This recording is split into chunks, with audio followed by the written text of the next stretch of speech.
So, welcome everybody to Hot Date with ACP Authors. My name is Fatma, and my special guest today is Shannon O'Hara. Hi! Awesome. Thank you so much. It's so wonderful that you came on this little interview that we're going to have here. And Shannon, what inspires you when you're an ACP author? You have already written 2 books. Is that correct? Or am I missing something here? It's 2 books, yeah. Are there any hidden books? I wish there was more. So far, it's just the 2. So, what was your first book, Shannon? Talk to the Entities. Da-da-da-dum. Yeah. And Fatma's got the German copy there, which we have it in many languages, and German is one of them. Obviously, it was written in English first. I only speak English and energy. So Talk to the Entities was the first book, and it actually it took me more than 5 years.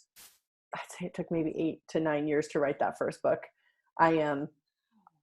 Ironically, today I'm actually starting a telecall called Beyond Learning Disorders, and it's a class I've wanted to do for a really long time, but I'm a severe dyslexic, and so writing a book was definitely not something I ever dreamed of, and it was actually something that I had to work a lot harder to achieve than most people would. I had to figure out how to write a book to begin with, and that took a while, and it also took me a long time to figure out what it was that Talk to the Entities was saying. And in the writing of that book, it really brought me a lot closer to the awarenesses of what I've had as normal and real for me all my life that I just sort of took for granted. So Talk to the Entities are the stories, it's basically my story of growing up from age 0 to about 29 is when the book ends, and my entity awareness journey. Shannon, I have a question, and this is pinging me for so long. When you write a book, are the entities whispering into your ears and giving you all the words and write this, or how is it's that going? More it's not that they're whispering in my ears. It's more like a collaborative conversation. Mm-hmm. Beings of Light was definitely a collaborative conversation. Oh, yep, there's the second book. There is the second book. It's, oh my God, my favorite these days. So much. Yeah. Thank you. Mm-hmm. That one was definitely one that spoke to me, literally. And then when I would get sort of into the where do I go with this book, I would definitely have to open up and receive, which is what that book is a lot about. Yeah. So it's not like they're telling me, it's more like if you were having a conversation with a really contributive friend. Mm-hmm. And that's where these books have come from. I love it, especially this Beings of Light. I mean, it's really everyone sees it right now. It's so tiny, mini, and it's so potent. It's like crying, laughing, barriers down, receiving. And I have spoken with a lot of people, and especially this morning I had a meeting, totally different topic, and some of the ladies in the meeting took that book out and asked everyone, have you read that book? Yeah. Wow. It is phenomenal, but actually no one can really find words to it. It's just you should imagine trying to write that book. And that's why it's so little. There isn't at one point in the writing of the book, I got quite stumped because, actually, I finished the book and I was like, is that it? It's so small. I was like, this isn't even a book. This is like a blog, Mm-hmm. And I said to my dad, I was like, can you help me? I don't know where else to go with this. And he's like, this is enough. This is basically this is not an area that's easy to talk about. And it's really not an area that people can hear. Mm-hmm. And so since it's about something that's so foreign and so nonverbal, was a real meditation in articulating what would work and not talking it out of existence. And that's why the book is precise and to the point and it's small on the outside, but boy, is it mighty on the inside. It is every word. And there are passages when I read them, I'm like, oh, wow, I get it energetically, but the words, they don't go in really. And well, and then you have also on your website for this book, you can download all this audio material Yeah. too. And I started since 3 nights, 4 nights now, listening to them every night. You know, during the day, there's so much going on, all these classes, all these creations. And then the point when I go to bed and I start listening to them. And yesterday night, there was a moment, and I love that. So I also tell this for people to be an invitation to listen to it. You're so pumped the whole day. And then this moment comes, and you sense your teammates, and it's always like a muscle, right? Like it's getting more and more. How is that for you? Like you're working with them every day and you're creating these classes, and how is that? I So if people want to get access to what Fatma is talking about, the website is beingsoflightbook.com, and there you can sign up to receive the audio extras because they're an addition to the book. And I highly recommend that you have the book because the audio extras will be a lot less effective without the book. So that's that. The space that you're talking about that you start gaining access to or connecting with when you put those audios on at the end of the day is like definitely the space that I've referenced and gone into to create most of Talk to the Entities. Since Talk to the Entities is so beyond this reality and not something that others like believe in or understand yet, I've had to go into the energy and listen and create from there because there is no reference point in this reality for greater awareness, especially not greater awareness of the spirit world in such a peaceful, creative way. I've always been so surprised how most of the conversation and energy and sort of psychology and ethos around spirits and entity stuff is always so shrouded with significance, if not like full-on horror. And for me, like when I first, and you can read about this in the first Talk to the Entities book, when I first like admitted that I was talking to ghosts, I did have to like go through a couple years of sort of equalizing and like dealing with a lot of my resistances and a lot of the stuff that I was perceiving that I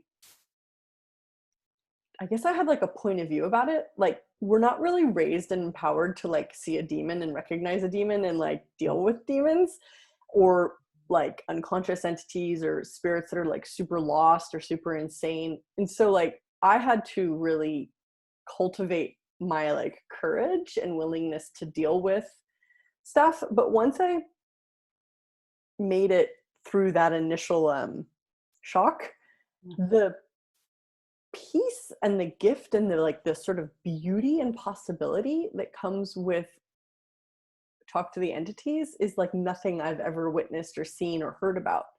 So I'm really grateful that I get to like know this, and then I'm really grateful that I'm creative enough to make books and classes and websites and blogs and products and resources for those that will choose something different to have that available to them.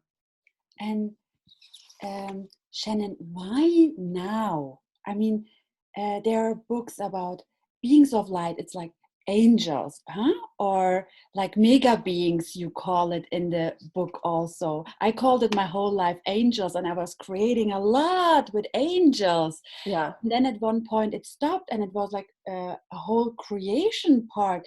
Just I started missing it. And with your books again, which Wow. I was like, oh no, there are other books to read first. I will be very honest here, Yeah, right? sure. So, there are other books to read first. And then at one point, I couldn't say no anymore. So I read it during a train ride and I was like, oh my God, thank you for every word. Because finally I saw I lost the connection to my best friends. Yeah. Yeah. And beings of light, it's such a huge, and then this book came out and I was like, finally it's out there. And then the next question was, why has she waited so long? What took her so long to bring that book out? Yeah, I mean, it's so incredible. Like when I like first discovered the beings of light, it was like accidental. It wasn't even, I mean, I had no idea. I just was literally, I remember the day I was facilitating a talk to the entities beginning class, and there they were. And I had never had such clear access and awareness of such big light beings ever. And I actually, say more about that. yeah, Yeah. I went into like the wrongness. I was like, this is weird. This is too much. I don't know what to do with this. It was so new and so intense. I like didn't know what to do. And I tried talking to my dad about it, and he was so funny. He has this incredible way of supporting me when he needs to, but also like leaving me completely to work it out on my own a lot of times. And Aww. he was just like, I don't know. So I like couldn't use any reference point or safety zone or familiarity. And so that was like the first like initial cognition of their presence. But then it took me some years to understand what I was doing. It took me some years to understand what that was. Because like you said, like you've been working with your angels and what you called angels, but if you are educated at all with this stuff of talk to the entities, or you've read the books at all, you know that there are angels, and there's actually a section about angels in the Beings of Light book. It's the only place and only talk to the entities information that you'll ever see about angels is in the Beings of Light book, and it's a very small chapter, and I don't put too much emphasis on it because it tends to be such an area of significance. Yeah. But what we tend to do is we what Gary calls glump, where we homogenize all spirits into, we call them an angel, or we call them a demon, and that's just simply not true. There are angels, and there are also beings of light, and they're not actually necessarily the same beings that you're dealing with. And then you also have your teammates, and then you also have your deceased relatives, and then you also have nature spirits, and then you also have like all sorts of different entities that are so vastly different that we miss out on the unique quality through lack of clarity. So it took me a while to get what I was dealing with. And then when I started talking about it, Fatma, nobody could hear it. Yeah. Wow. It was like nothing. You I wrote actually that even in the book somewhere, like you were talking, but you even were at the point like, I'm not continuing talking about this anymore, isn't it? And then, but so something. much of what the Beings of Light book is about receiving, and receiving is such a foreign function for so many people that it's like talking to somebody about astrophysics. They just sort of glaze over. It like has no place of reference in their world. And so I did the first Beings of Light full class, which was one day, and I did it like 4 years ago. I can't actually remember, but it was so profound. I like literally cried through the entire class when I listened to the recordings. I'm like, oh, it was so powerful. And that was it. And then I didn't do another class again or talk about it again for 2 years.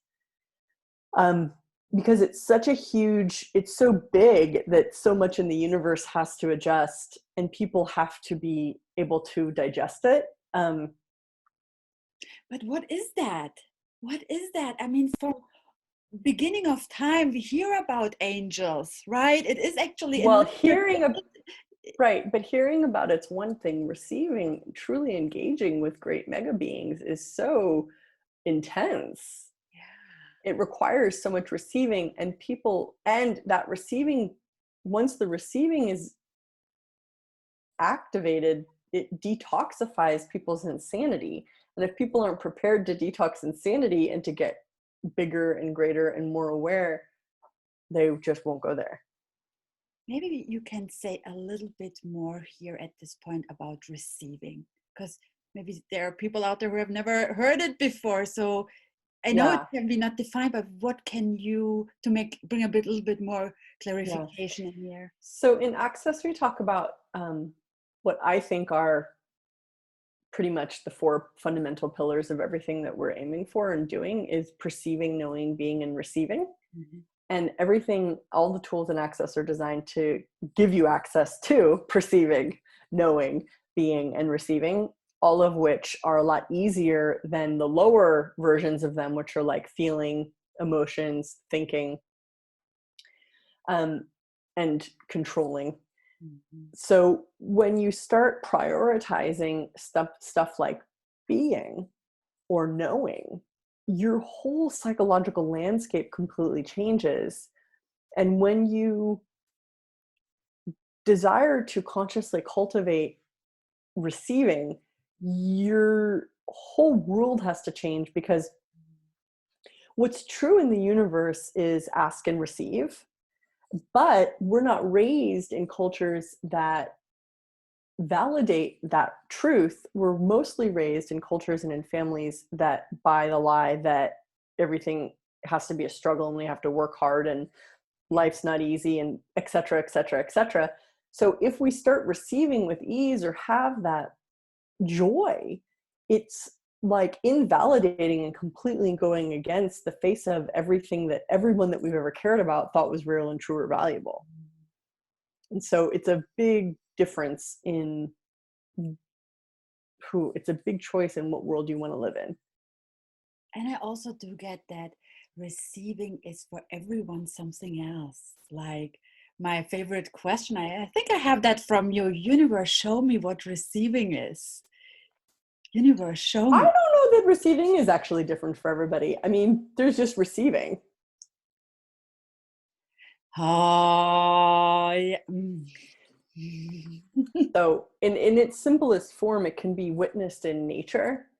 You know, the trees receive the sun, the air, the nutrients from the soil, and in their receiving, they are gifting of their fruits, their syrups, their oxygen, etc.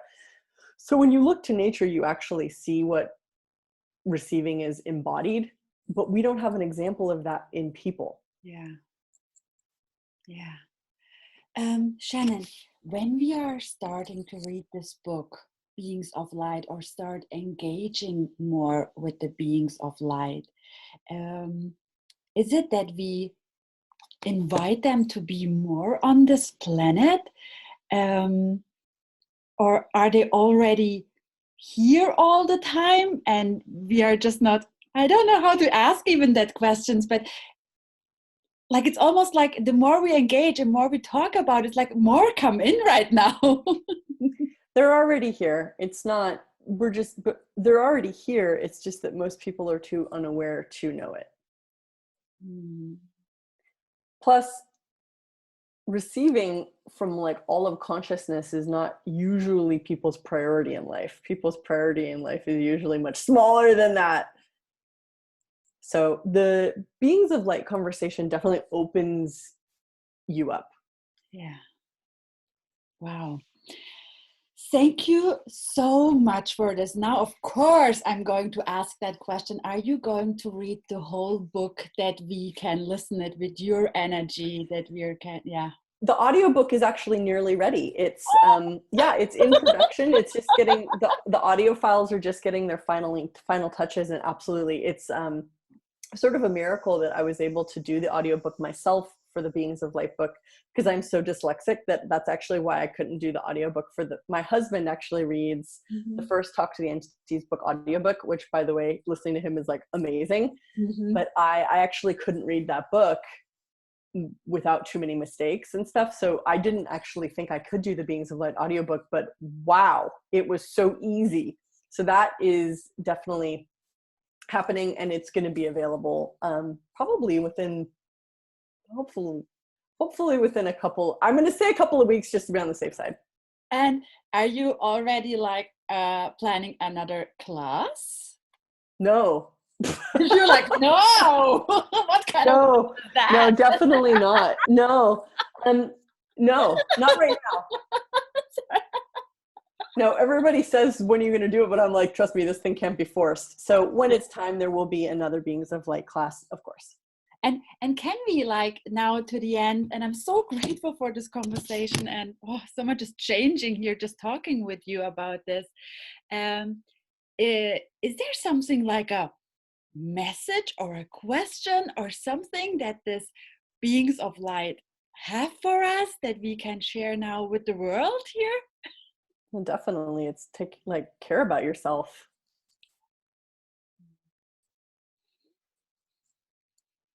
You are valuable. Thank you. Thank you for this fabulous conversation. And yeah, what else is truly possible now with entities and beings of light and receiving? Thank you, Shannon. And thank you, everybody, for watching.